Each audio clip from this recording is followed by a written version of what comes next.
Hello everyone, it's Mari here for the Paper and Ink Boutique. Welcome back to our YouTube channel. I'm going to be doing some scrapbooking for you today using one of the beautiful collections from Simply Stated called Denim and Daisies. It is just absolutely stunning.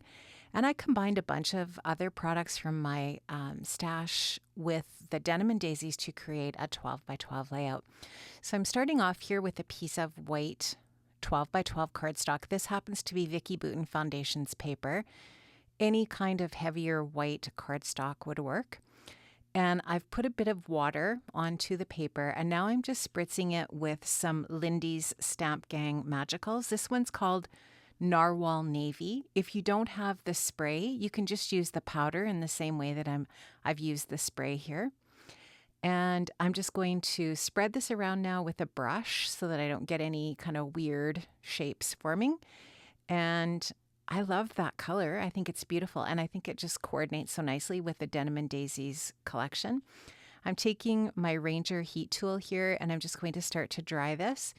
And I'm realizing at this point that there's a lot of liquid on my paper. So I'm taking a wet baby wipe. I like a wet baby wipe for this because it's not going to pick everything up like a piece of dry paper towel would at this point. And now that it's a little bit more dry, I'll go in with a paper towel and pick up the remainder of the moisture and just continue to dry that so that I can start to build my layers from there. So really love this. This is a really great option if you like to create your own mixed media backgrounds. If this is something that you've always kind of thought you would like to try, this is a great starting point. I love using mixed media and scrapbooking. I think it's super fun, and I feel like we all probably have products that we have in our stash that we could use for this exact technique. This is another Lindy's Magicals. It's called Sandalwood Scents. It comes from the Boho Dreams collection. So this is from the most recent release from Lindy's. It's just a really nice kind of a pale, kind of a creamy beigey color. It almost kind of reads a little bit green as well. And I like it because it coordinates beautifully with the papers that I'm going to be using from the Denim and Daisies collection. I'm just using a fan brush and my paintbrush there to splatter that color on. And then I'll pick up the excess moisture with my paper towel roll, and then I'll go back in with my heat tool and heat this. And I like to heat back and front because it will prevent most of the warping. This is grunge paste from Stamperia. You can pick this up at the Paper and Ink Boutique shop. I'm going to use that in coordination with a Stamperia stencil. This one is called Time Travel. It's great. It's got text. It has clocks. I love it. It's just really fun. And the Stamperia stencils are really cool because even though they're thin, you can get a really nice layer of paste or whatever medium you're using onto your project. And they just work really, really well. So I love them. So I'm going to just reveal there what this is going to look like. And I love it. So I love the white on white. I always enjoy that. But you can see that it layers nicely on top of the Magicals as well. This is a different stencil here. This one is Stamperia and it's called Daily News. It's one of my favorite Stamperia stencils in my stash because it's just got so much text on it. But it also has those little coffee marks, which I think are really fun. And so I'm going to go again with the grunge paste and I'm going to add the texture onto my paper. And I'm just using a palette knife for my stash. You could use any palette knife. It wouldn't matter. It doesn't have to be metal. Could be plastic, could be silicone, whatever you have, whatever you like to use. And this is just going to go really nicely over onto my paper here. I'm going to give this a little minute to dry. I will help it a little bit with my heat tool. But the really great thing about that grunge paste is it does not take long to dry. It dries very quickly, which is fantastic. So there you can see what that looks like when it's all dried and ready to go. And next I'm going to give you a look at the Denim and Daisies papers, which are absolutely stunning. I love them. They're really easy to work with. They're single-sided, which is perfect for scrapbooking or card making. And I really, really love the patterns that are on this collection. Really great. So beautiful. And you can just see there's a variety. There's a little bit of scenery. You've got some denim and some lace. There's some text in the background in some of them. some florals, and so on. So really, really super fun. So it was hard for me to choose which paper I was going to use for this particular project. I really love this one with the text, so I'm going to work with that today. And I'm going to pick one of the ones that has mostly the denim and then a floral on it as well. So that's the one there that's on my desk. I'm going to use that one. And I'm going to just mark off on here based on the width of the top portion of my layout. I'm going to mark off with a pencil there where I want to tear the paper. And if you followed me on my scrapbooking journey for a while on YouTube, you'll know that I really love paper tearing. I think it's fun. I love the texture that it adds. You still get your pattern paper, but you can also use the mixed media with it as well. So I think it's really a nice combination of different techniques. And I like to just take that rough edge that's left when you tear it up, and you get that white edge, and you can just curl that a little bit. You can add some ink to that if you want. I also really love using my sewing machine, and you'll see that I did that on this particular layout as well. So I'm going to just put that up. That's going to be up at the top of the layout. And I did just attach it to the top there with some just some tape roller from Scrapbook Adhesives by 3L, and then I took it to my sewing machine and added some sewing along that torn edge, which I think looks really fun. I think it looks fun on that denim too with that sewing. Now these are just 2 3-inch by 3-inch square pieces of white paper, and I just added my Scrapbook Adhesives by 3L foam tape to the bottom. I doubled it up. I'm just showing you the sewing there. And so I popped up the top and bottom edges of that white paper with some foam tape. And this is a really great die from Spellbinders. It's called Berry Fields Border. This is fantastic for all your paper crafting projects. I love it. It's great for your cards, your journals, your scrapbooking, whatever you want to do. I've die cut this out from white cardstock, and I'm just going to take my Misti glue press, which is a must-have in my studio. If you haven't tried the Misti glue press yet, I highly recommend it. It is a fantastic tool. I love the fine tip on it. It's really great, especially for pieces like this that have the fine detail. And I'm going to, I've marked out the center of the layout at the top. So I started the border that I added at the top already on the right side at the middle. And then this piece here, I'm going to line it up with the piece that's already there in the middle.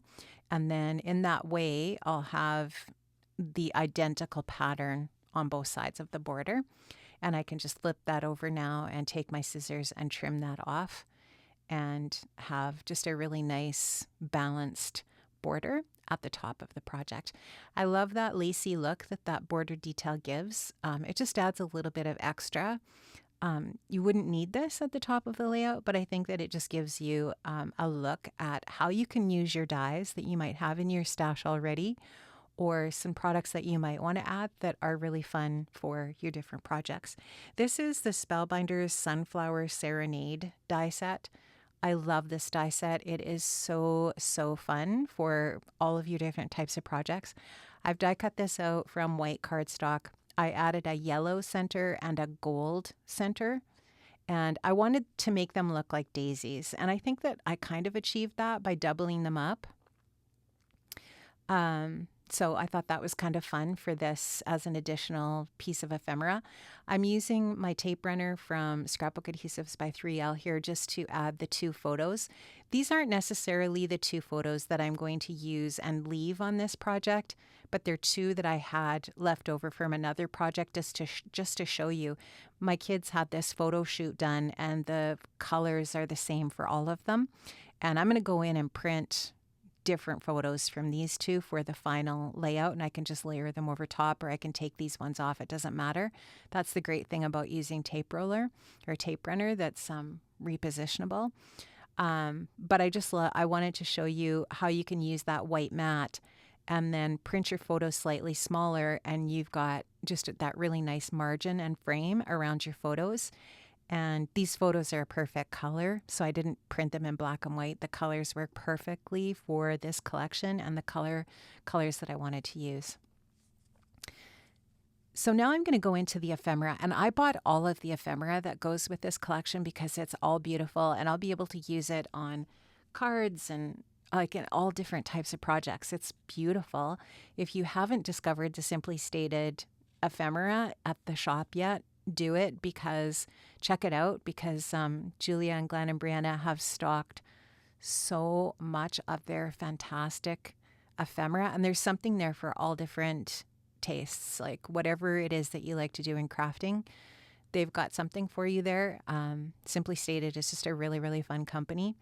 Now, I wanted to layer the die cut daisies over top, and so I'm putting a couple layers of foam adhesive on the back of the daisies and popping them up on top of the ephemera. So you can see the flat daisies underneath with ephemera, which are gorgeous. And then the Spellbinders ephemera on top, which just adds that little bit of extra dimension if you like that, if you like that look with your projects. If you don't like the extra dimension, of course, you wouldn't be adding the foam adhesive. You would just add your liquid adhesive between the layers, and that would look great too. So it just kind of depends on how much dimension you want in your albums.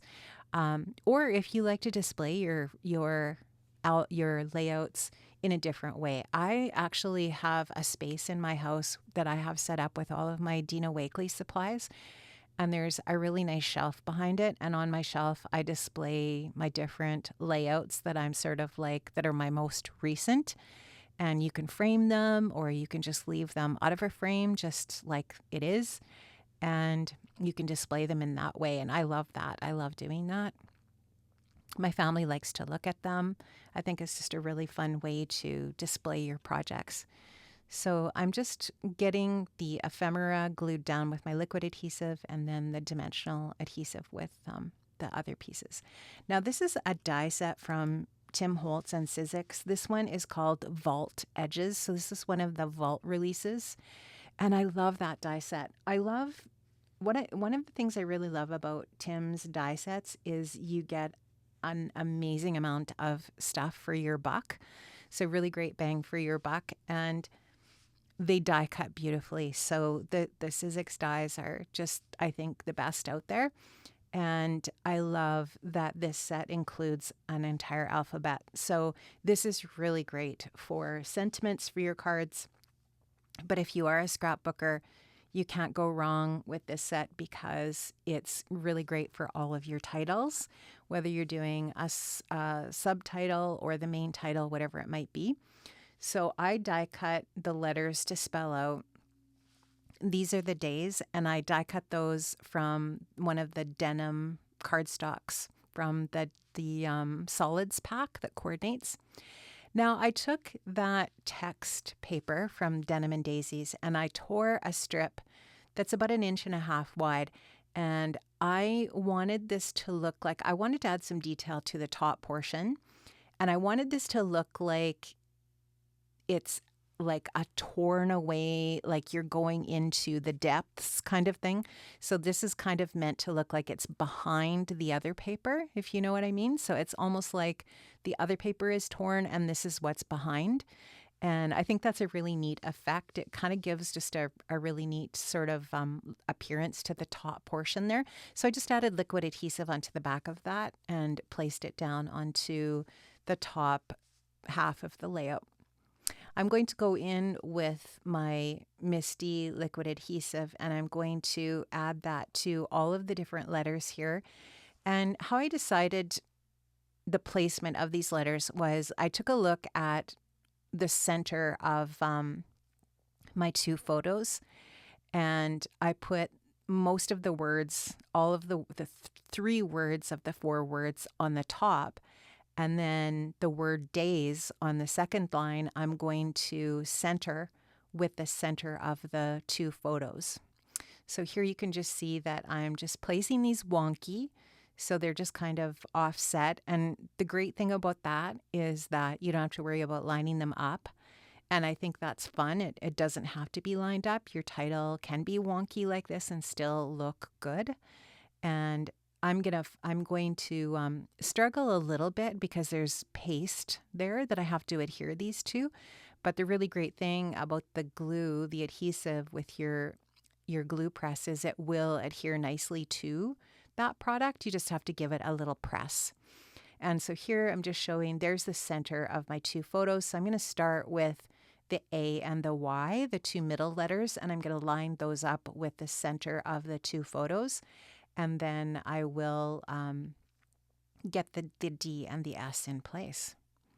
And so that's the title, which is nice because it does look like denim, which is very cool because that's kind of the texture theme, if you will, of the layout. And so I just took my scissors and I cut away a piece of paper at the bottom for a little cutaway area there, just to add some pizzazz to the bottom of the layout. The foundations paper is really heavy, and tearing it is a little bit problematic because it is so thick. So I'll just take my scissors to it and cut it, and then you can take a paper distressing tool and distress the paper a little bit so that it doesn't look cut, so that you can distress it and rough it up a little bit. It looks a little bit more like somebody tore it. And now I'm just going to take some of the leftover paper that I had from the top, and I'm just going to place that kind of in behind, and then I'll just trim that piece off, and I'll go ahead and add that in behind. And I'll do that by adding the adhesive to the white cardstock, and that way I know exactly where I need the adhesive to be, and then I can just trim that patterned paper off as I see fit once that glue is dry. And I'm just going to kind of fuss with that white paper and distress it a little bit more until I'm happy with how that looks. I'm going to do a little 10-second tidy here and just kind of looking at what else I'm going to add to the project. So I know that I wanted to add another one of these Spellbinders die cuts at the top. So I'm going to go ahead and add that foam adhesive there. I add it and then I'm like, no, I do not want to line that up with the one on the bottom. I want it to be over to the left of the bottom one. I don't want them to be completely lined up, but I do want to create that visual triangle. So I've got the triangle started at the top with that daisy at the top there. Now I want to add some more of the ephemera. The great thing about the Simply Stated ephemera packs is you get a ton of pieces. So you're going to, you're going to have lots. I'm just going to give that a little trim so that it fits in behind there just the way that I want it. And then I decide I'm going to search for another piece of ephemera to add up in that area as well. And I'll just kind of play around a little bit, placing them and deciding which piece is going to be perfect, or to my eye, which one I like. And once I found that piece, I'm going to go ahead and just add that with a little bit of liquid or tape runner, I think probably, and add that on there as well. Lots of times I'll use the tape runner to place things, and then I'll go back with my liquid adhesive later and just add that on so that I know that nothing's going to move over time. This is Dina Wakley White Gloss Spray. Fantastic product for your art journals and all sorts of different things, but I love to do splatters with that. And I have multiple bottles of the white gloss spray in my craft space for the simple reason that it's just a wonderful product that I use for lots of different things. And I love to add a white splatter to my layouts. I think it just adds just a really, really nice layer of detail at the end. But you'll notice that I do have anything that I don't want white splatter on covered up with white cardstock just to protect it from the white splatter. And once I've got that all done, then I take off the paper and my layout is finished. Friends, I hope you enjoyed this today. I will make sure to list all of the products in the description box that I've used from the shop. And thank you so much for watching, and I hope to catch you another time. Take care. Bye-bye.